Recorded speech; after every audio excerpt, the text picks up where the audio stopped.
For my like poll and survey challenge of part 1, I created a Google form. Here I have the submissions and the questions that I created about my course theme. And here I can see all the responses.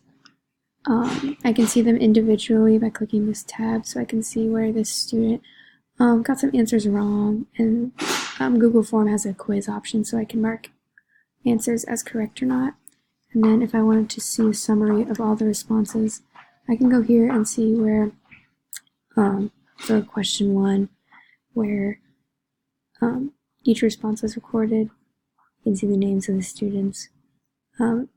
Here it makes a graph for how many students answered each question correctly and what the wrong choices collected were, and it gives me this kind of data for each question. It's very easy to send. I can just click here, get a link to it, and then send it in a message or an email. So yes.